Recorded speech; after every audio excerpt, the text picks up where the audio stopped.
Hey guys, I'm Jen. Welcome back to Blockchain Banter Trading Crypto. Feels so good to be back here. I feel like we haven't been able to connect in a couple of weeks, but there's so much going on right now and so much that's happened since our last call. I'm really glad that we were able to make it happen this week. And hopefully, we'll be back every Tuesday, same way we were for the last year, really. I'm here with Keith Allen, co founder of Material Indicators, TA, algo trader, order book analyst, a little bit of an extraordinaire and all of the above, along with Dr. Mark Richardson, project lead at Bancor and Carbon DeFi. Mark, I see you're on the move. I appreciate you joining. I know you're not sitting down in an office like we normally catch you, but I'm glad that you were able to join us still. So thank you. You're very welcome. I may have a little envy there, but I am glad to be back. It's been a while for sure. It has been a while. Okay, so normally, we kind of shoot the shit and chit chat for a minute, right? And then go straight into what Keith, like what you're seeing in the order book, liquidity, things of that sort, right? Mark, what you're kind of seeing. There's a lot going on right now, though, not just in the terms of like, oh, what happened with Bitcoin, but I think kind of more of the underlying, like what's happening with Bitcoin as a result of something bigger, something broader, Sure. right, in scope. It kind of started, I was scrolling through my Twitter feed and I was noticing things that are just happening across the world. And it was like, there's a lot, there's chaos in certain places, at least from what I'm seeing on social media, right? And I know we say you can never believe everything you see on social media or online, but it at least gives me a little bit of an idea of what some people are facing in different areas, what's going on. I caught wind of, conversation with the Japanese yen. Mark, you and I had spoken about this a little bit. Maybe we can talk about that. What are we saw what happened with Bitcoin. We saw what happened with the market, right? We see it kind of recovering a little bit, but what sort of impact do you guys think this is really going to have on us a little bit longer term? Or do you think any of this is the underlying reason, or do we think we were just due for a correction, like we were due for a correction? Well, I mean, Mark and I have both been saying correction is overdue, for a long time since we left each of those prior ranges. But what we've seen here, like in the past, yesterday and from Friday on, is not a crypto event. It is part of a larger global market event that's happening here. Yeah. And yes, the Japanese yen, I barely understand it, but there was a carry trade that is related to the Japanese yen being basically arbitraged into other other assets that could earn more interest. And there was a mega carry trade in Japan that was unwound, and that was triggered because while the rest of the world is trying to lower interest rates, Japan raised their interest rates, as I understand it, and that triggered that unwinding of that carry trade. Prior to that, on Friday in the U.S., and I can show it to you here, we had an uptick in the unemployment rate. And there's been a lot of speculation over, whether what we've been seeing reported, month after month has been, how should I say, skewed, because we have seen, the unemployment rate hasn't risen as much as most people expected. And part of the reason for that is because, coincidentally, or perhaps not so coincidentally, federal jobs have been increasing while other jobs are going down, and that's kind of stabilized things a bit. Whatever the case, there was a 2 basis point blip in the unemployment rate here in the U.S. It was only, I think, a month ago we went up above 4%, and so we went to 4.1%, and then on Friday went to 4.3%, and everybody, of course, screams recession, recession, recession. This was a day after the FOMC meeting when the FOMC didn't cut, but they're obviously telegraphing now that likely cuts are coming. September is still baked in, but this made people made people worry. And then yesterday's event, it was like the sky was falling. People were screaming for the Fed to have an emergency meeting and make an emergency rate cut.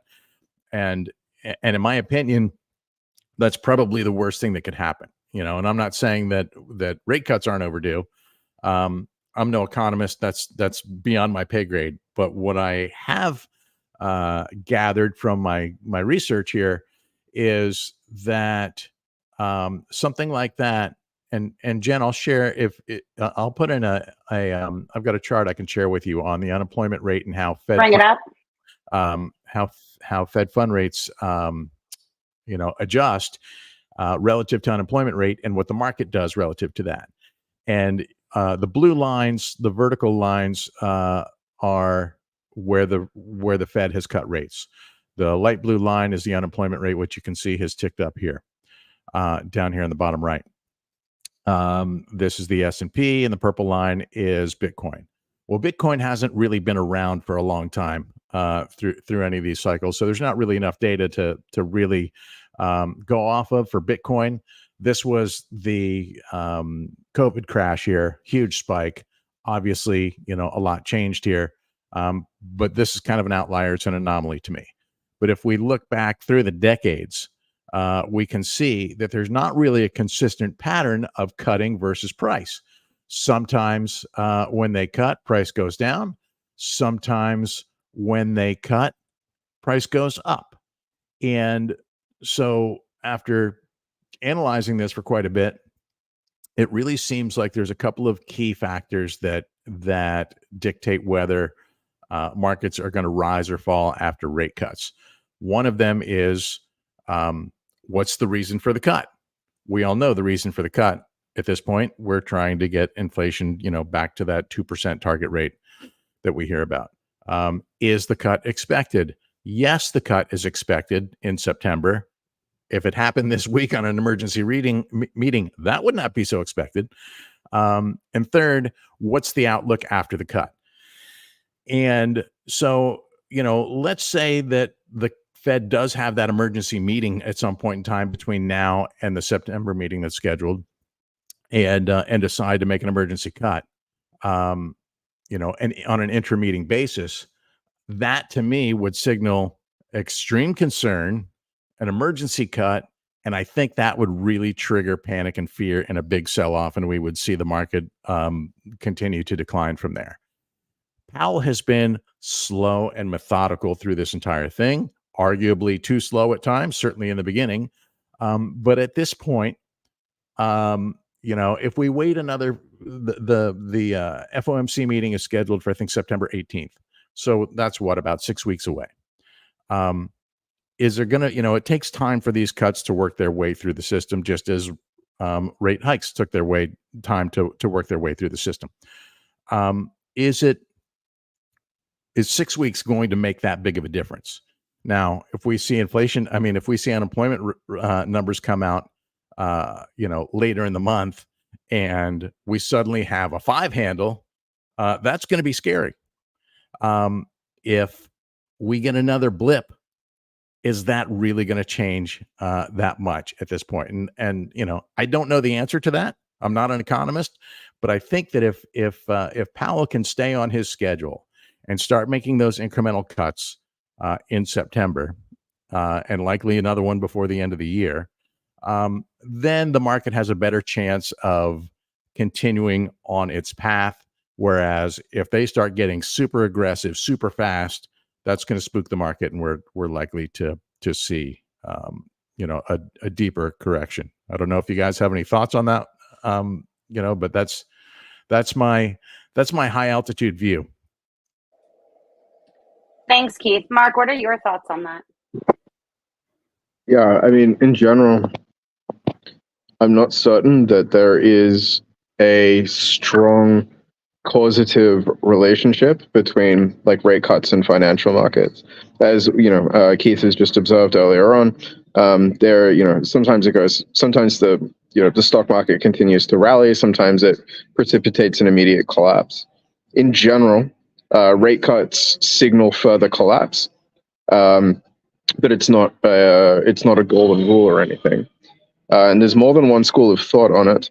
But I think that people often confuse the direction of the causality rather than things like economic indicators and things signaling what's going to happen in the financial markets. It's usually the other way around, right? The reason rate cuts happen is because the reason for rate hikes is to, in a way, precipitate a recession, right? That's it's oversimplistic, but you can boil it down to the fact that increasing interest rates, the objective is to cause a stock market crash.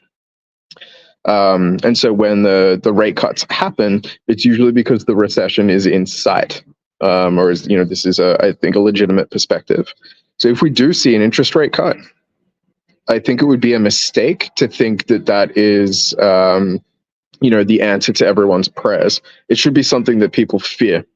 I think what I would like to see is the interest rate basically be maintained at this level. If we see a cut, I think that historically, just in the balance of probability, we should expect further capitulations. Now, this lines up.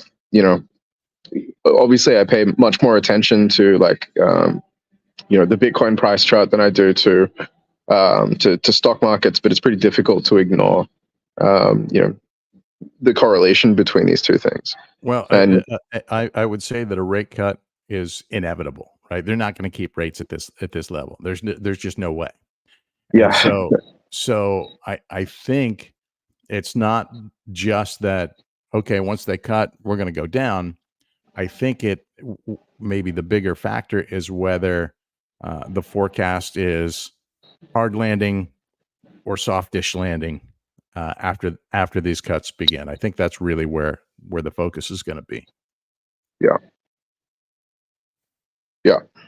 But it's interesting that I haven't been paying too much attention to the interest rate cycles.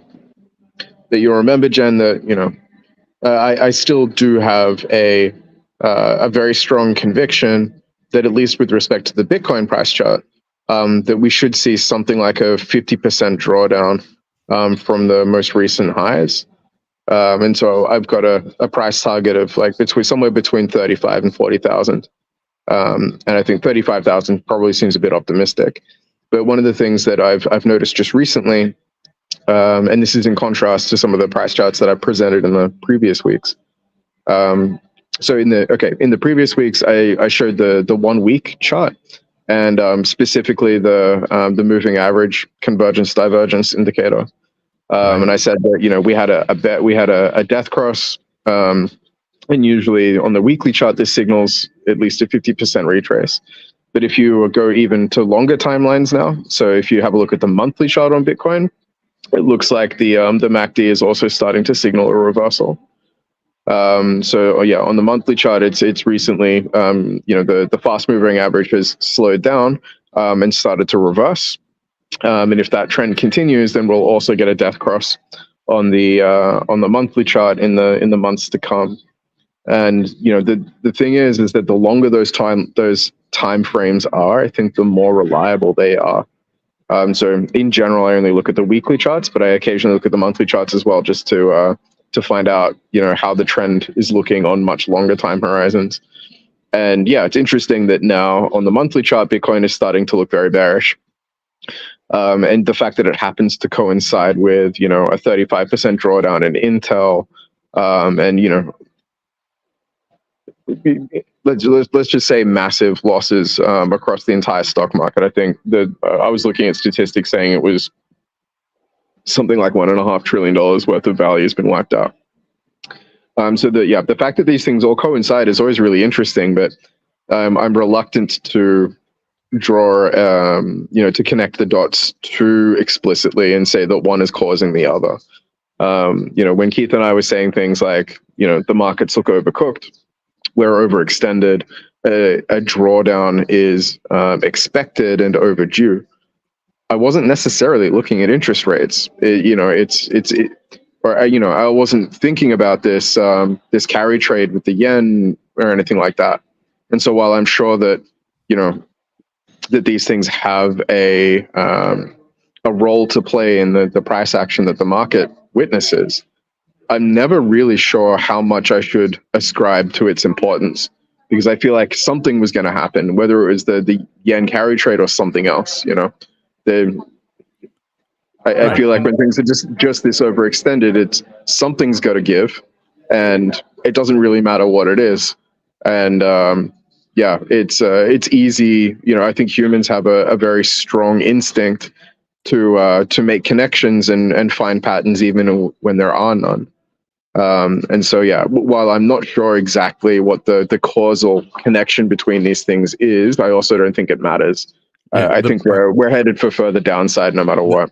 The beauty of Twitter is you could have 10 people look at the same chart and get 10 completely different answers, an analysis of what is actually there, what the cause or what the outcomes may be.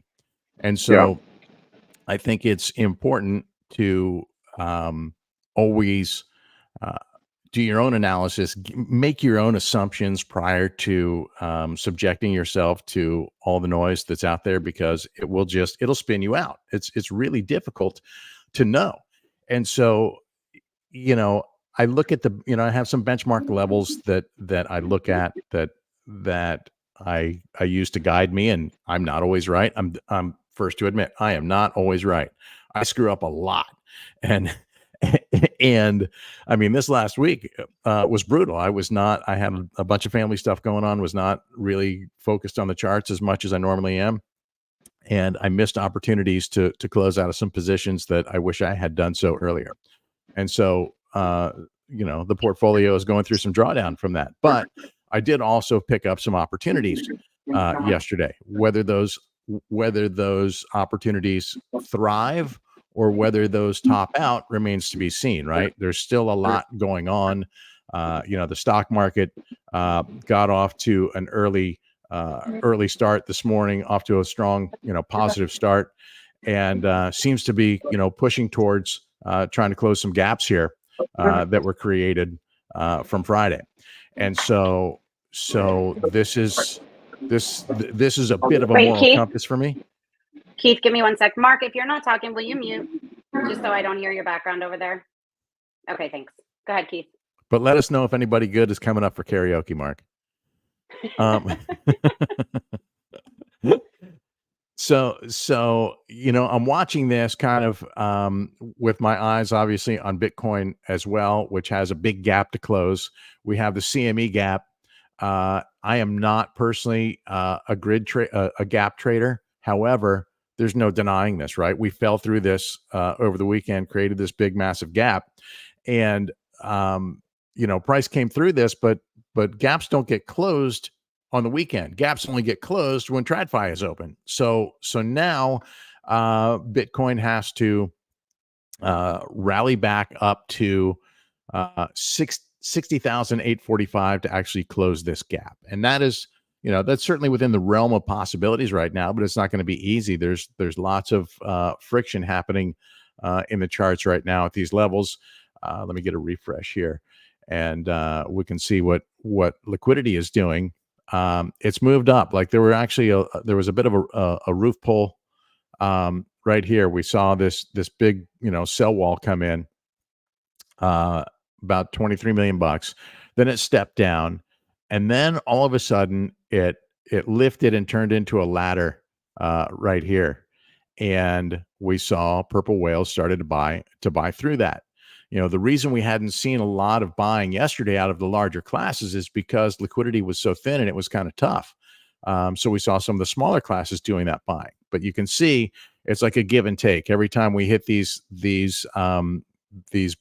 denser areas of liquidity, there's some profit taking. So the question I have now is this going to be like, is this just a distribution rally? Is this going to be akin to what we saw back in 2019 or 2021 rather, where we saw this sell off and then a distribution rally, or is this going to be a really develop into a bounce that takes us into new all-time highs? Obviously, if things pull back more from here, the corrections that Mark and I had been talking about, Mark is looking for like a 50% correction. We had talked about, the 20% correction from the all-time high that gets us to that 50K range, which we came through, or excuse me, 30% gets us into what we saw yesterday, right? Price actually broke 50K, which was concerning. And I thought, all right, maybe we're going to get that. Maybe we're going to get that target down in the mid 40s that I've been eyeing for so long, and it just hasn't happened. It's easier to see this on the weekly, by the way. It just has not happened, right? So if we're to go into that 30K range that Mark is talking, that gets us pretty deep. Where's 30K? All right. So that's the top of this. Why is this sizing for me? Here we go. All right. So here's 30K, right about here. That's almost a 60% correction. That's a big deal. And I would say that if we go that deep, my concern with going that deep is that it annihilates a lot of things. It would blow through the trend. We have this trend line coming from, I'm going to clear out the trend precognition to clean up this chart a little bit. I know it's a lot. I like to look at a lot of stuff, guys. This is the trend from the FTX crash, the low 15.5. And so if we were to come to this trend line, that gets us right here squarely at this, 44, 45K range. That to me would be the absolute best scenario for a pullback and then a launch pad to move into. At like 45. The real, yeah, that's like 44, 45K. At the moment, crosshairs are just below, sub 45K. And an overshoot, everything seems to overshoot in crypto these days. So maybe it does go a little lower. If we were to go beyond that into this 30K range, that annihilates the 200-week moving average. And if you get through all these moving averages, you're pretty much, that's it for the bull run, right? It's over. And in fact, even on the daily chart, we narrowly avoided a death cross here between the green 21-day and the purple 200-day moving average back in mid-July. It was like a day away from happening. And so, I think this was I forget what happened. This was like right around, Trump getting very, maybe the Trump pump, something like that, perhaps. Whatever the case, we narrowly avoided this death cross. And I can tell you that anytime that happens, and I'll clear out the others just so we can focus on that particular, those two particular moving averages. If you look at history, anytime the 21-day moving average has crossed below the 200-day moving average, it ain't good, right? There's typically a deeper correction. This was lucky here, but again, this was the distribution rally that I'm wondering if what we're seeing now is potentially akin to this, right? But in most other cases, this was the confirmation that the bear was in control, and we all know what happened next.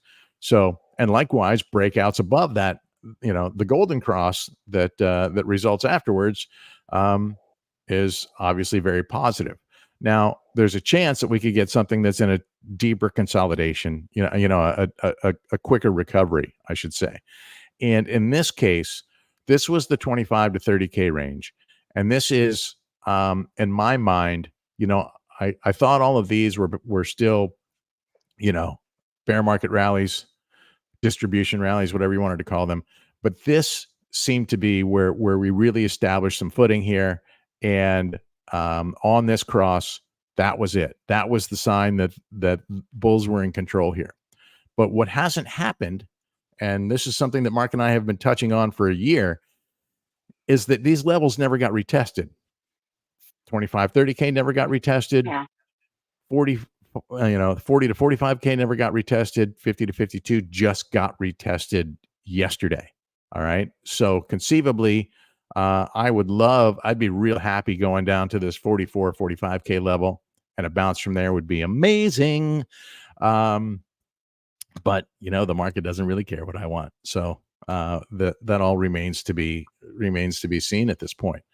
Another indicator to me, and I'm trying to take a broader view of the market. Like I said, I was looking at how TradFi is recovering from this. I also wanted to see how ETFs dealt with this, because they haven't really been tested, right? You keep hearing, you hear BlackRock come out and say that, these ETF holders, they're diamond hands, long-term holders. Well, of course they're going to say that. They're going to keep, promoting their products. So you have to take their words with a grain of salt. Do you really trust, do you really trust those guys?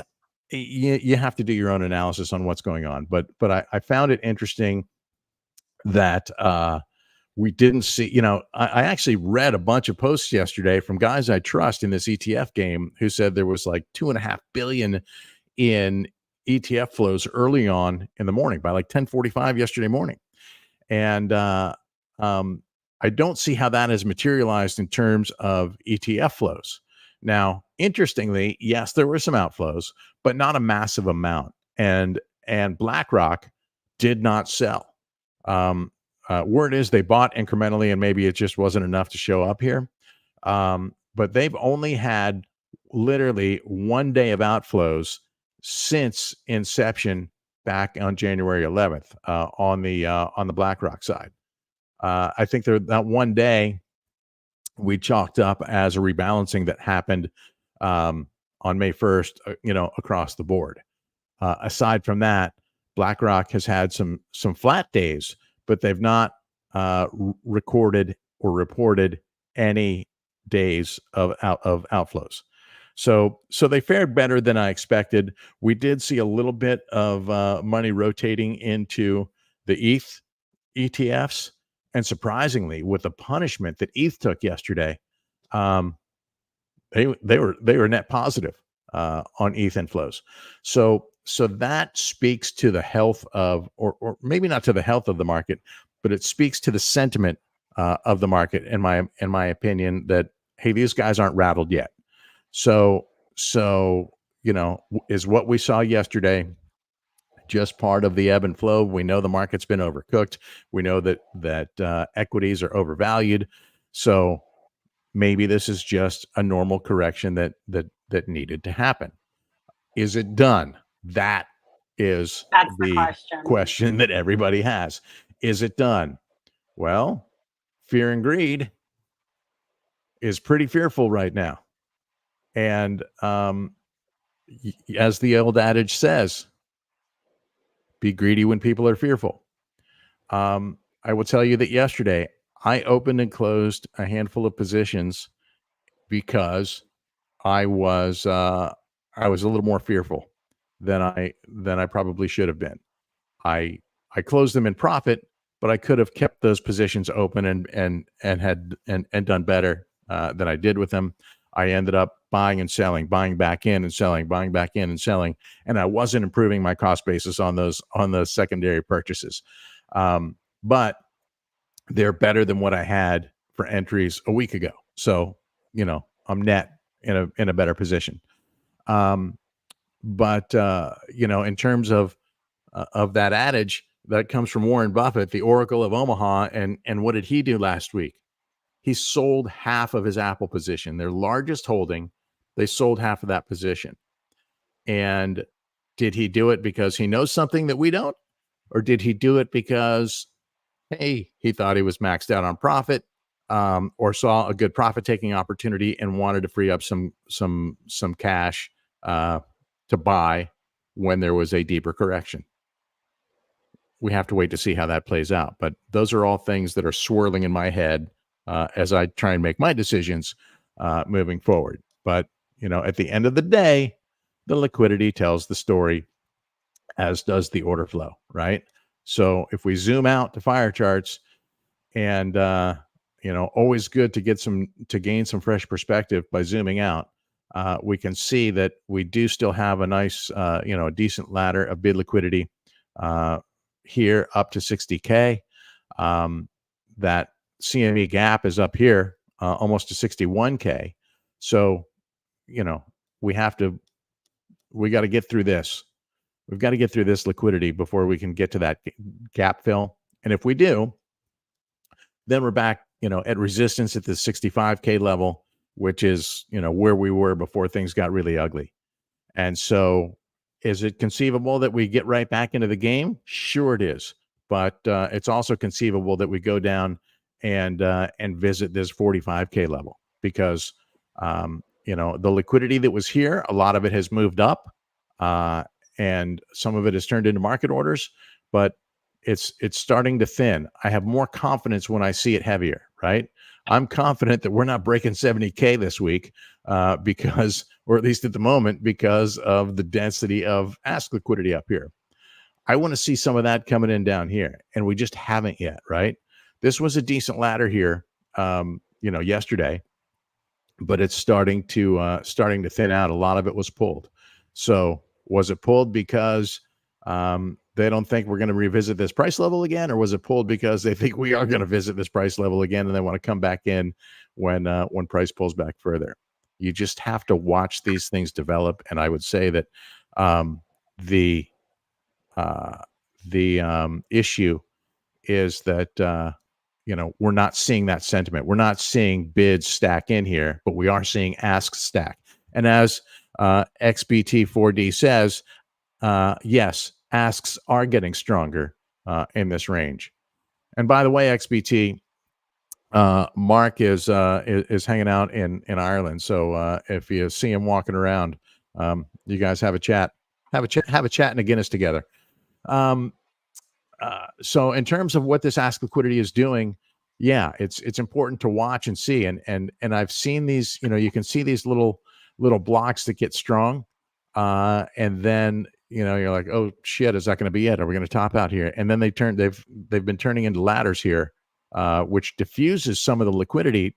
Doesn't make any less liquidity. It just makes it easier to penetrate level by level. So what I want to see to gain some confidence that this will indeed push up and fill this CME gap up in here is that, I'm looking to see more bid liquidity up into this range, up above 52, up above 55 to give us that push. And it just hasn't materialized yet. So that remains a concern. Keith, I say we, as in you, always say that there's it's not necessarily all organic action that we're seeing in the order book. Right. How much of this do you think is actually organic versus manipulated or choreographed? Yeah, choreographed, right? Like something like a trap. Right. I'm not You seeing, could say it like that.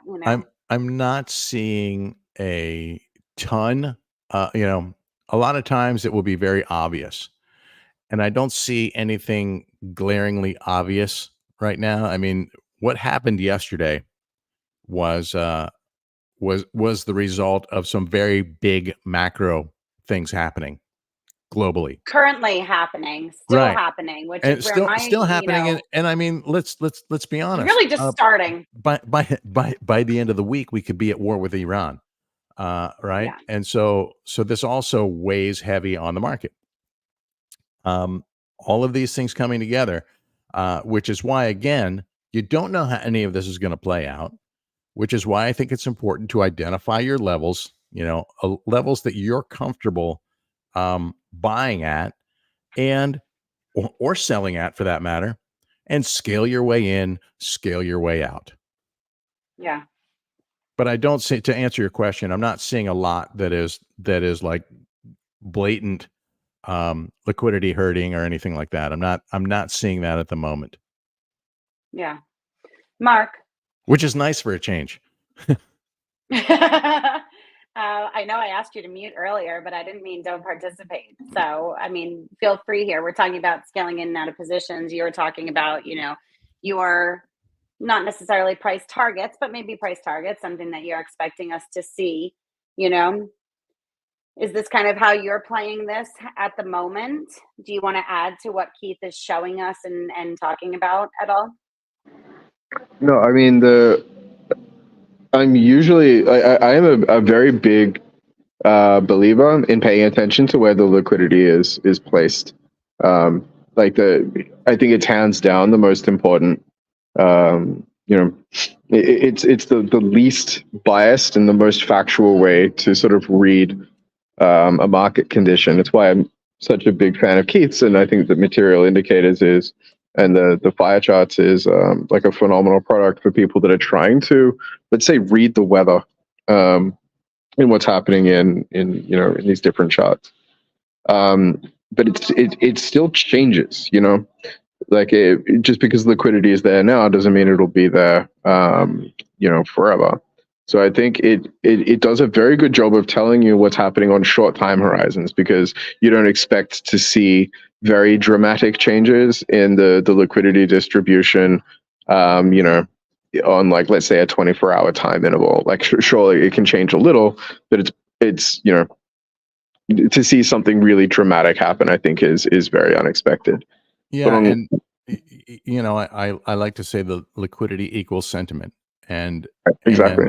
and nothing changes sentiment like price movement, right? So where we didn't see anything, really nothing substantial, anyways, below the 50K level, we now see bids laddered down to almost 30K, right? To 31K. There's a little bit of bid liquidity down there. And the other thing, you can see it very cleanly on a line chart here on Fire Charts.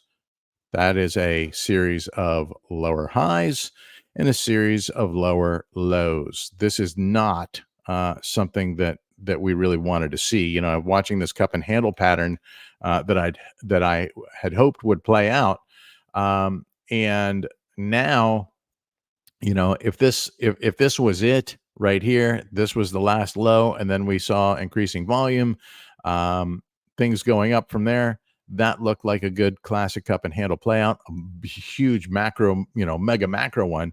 But now that we have a lower low here, we're really on the cusp of invalidating this cup and handle, in my opinion, if it hasn't already. Let me see if I can find those patterns really quick. Well, we can come down quite far, and depending on how much you believe in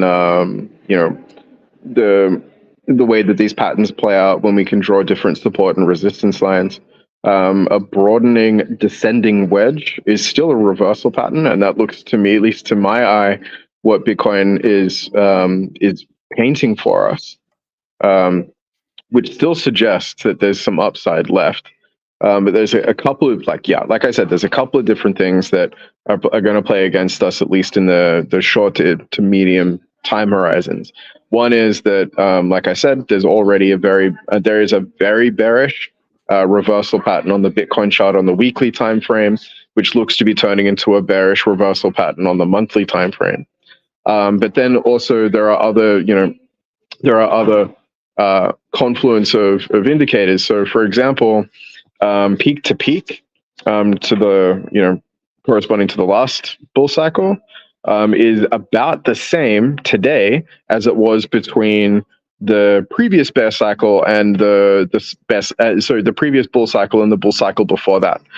And I've never put much stock in the idea that Bitcoin, for some reason, needs to pay attention to this 4-year interval or something like that. But it is worth paying attention to that there were people that were claiming that like there might be like lengthening periods between bull cycles and so on. But the last one that we had, we basically came right on time. And if that length of time that had passed peak to peak is the same as where we're at today. So like it is a reasonable expectation that we are in for at least a short bear market, if not a long-lived one. I don't think that the drawdowns are going to be as significant as they have been previously, because the market didn't get as overextended as it has previously. But just worth pointing out at the same time. Right, at the same time, Sorry, yeah. Mark. But yeah, and then like with all of that said, remember, I've also said that even during a bull cycle, right, even during these enormous market rallies on long time periods, Bitcoin has always had a drawdown of more than 50% during a bull run, Right. And so maybe that's just going to happen to us this time. I don't think there's any reason to panic. Like, even though I'm saying I'm expecting a 50% drawdown, that's not me panicking. Like, I'm not Chicken Little. I'm not saying the sky is falling. I'm saying that it always happens, and I've been waiting for it. And it doesn't mean it's over. It doesn't mean anything other than this is the 50% drawdown that I was expecting to see. And once we get there, like, even if we do go all the way down and we take out all these important technical levels, Bitcoin's taken out all of its levels before and then continued to bounce back and rally even higher. So I'm not worried, but I am convinced that we're going to see a $35,000 Bitcoin in the not too distant future. Well, I'm saving some powder. I'm saving some powder for that, but and I think it's important. One of the common things I read yesterday was buy with what, right? What am I supposed to buy with?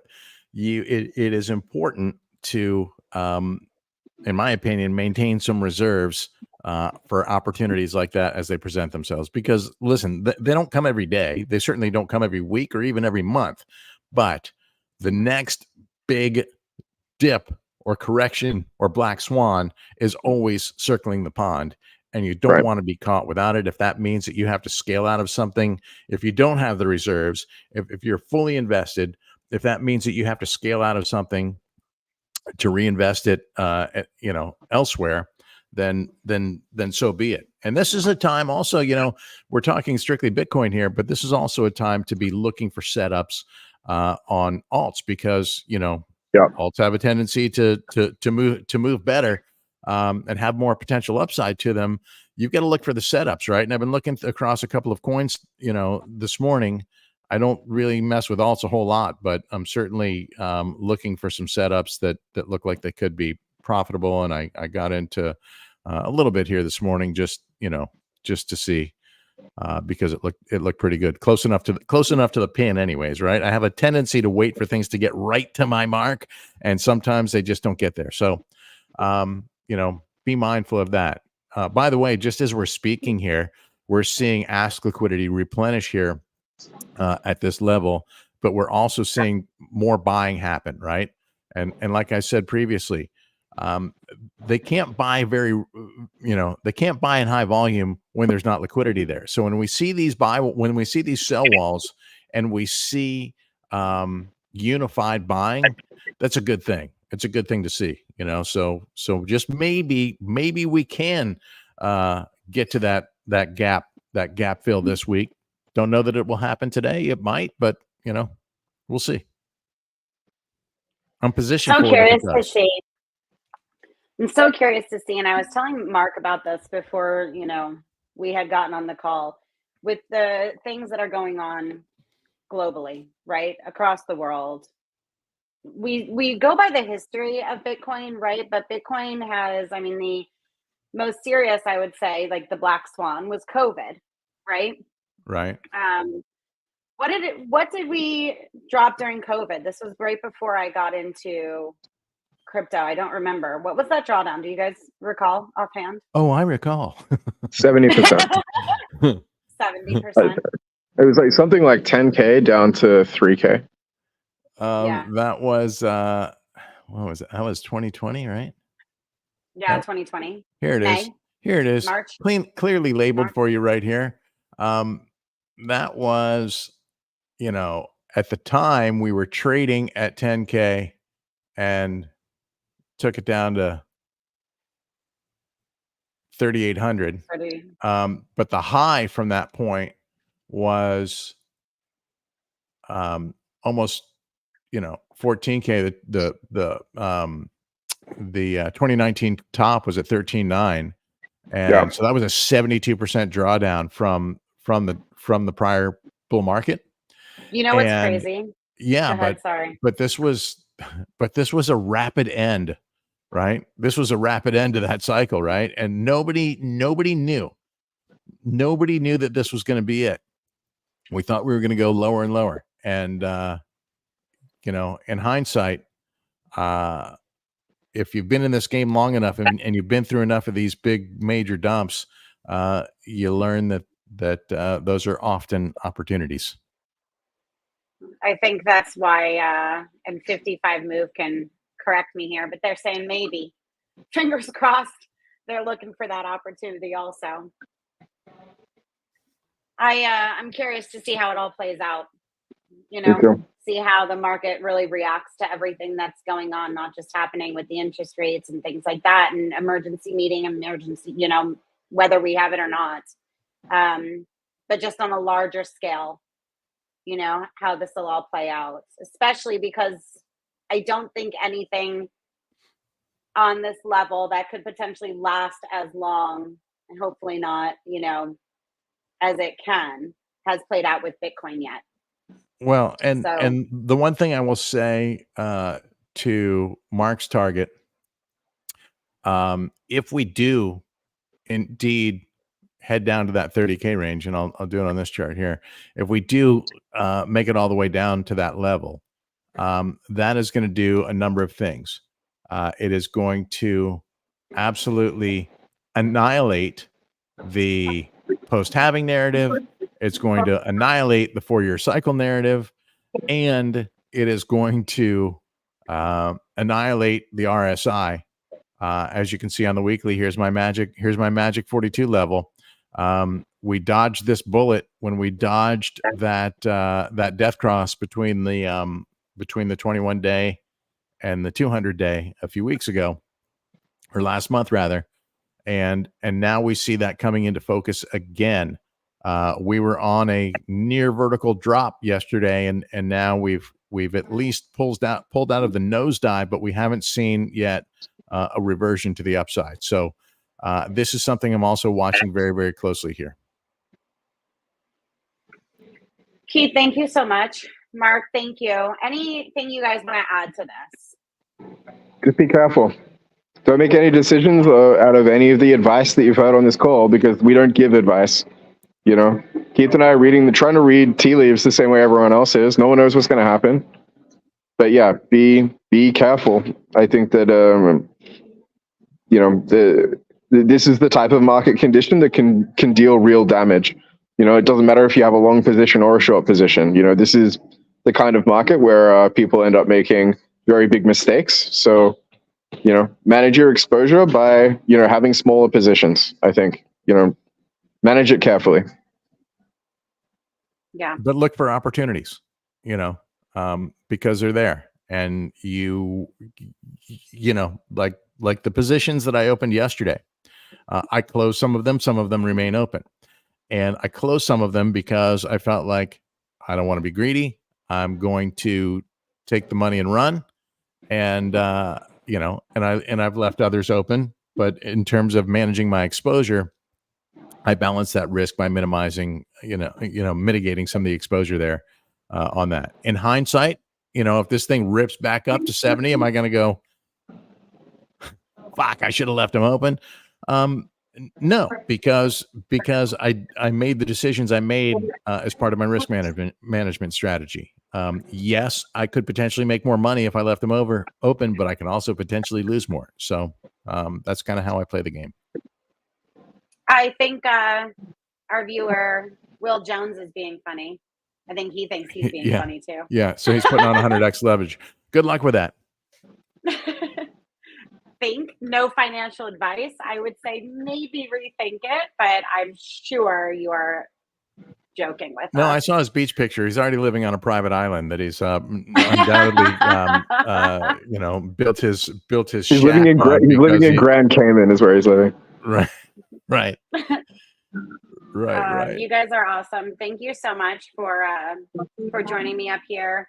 I definitely hope we can get back into the flow and do our every Tuesday, 4 p.m., same time every week, especially because, like I said, there seems to be a lot going on right now, and hearing what you guys have to say and your views, are awesome. So thank you. Thank you to all the listeners. Mark, XBT4D said he's going to Visa check you over a pint. So I hope he does. I'm in Galway, but I'm I can move around. all right, you guys are awesome. Thank you again for joining me up here. Thank you to all of the viewers, whether it's live or the recording, whatever it happens to be. And don't hesitate to reach out with any questions and post your questions throughout the call. Thanks, guys. All right, guys. Thank Travel you, Kate. safe, Mark. Thank you, Jen. Stay safe. Safe trading. Cheers. See ya.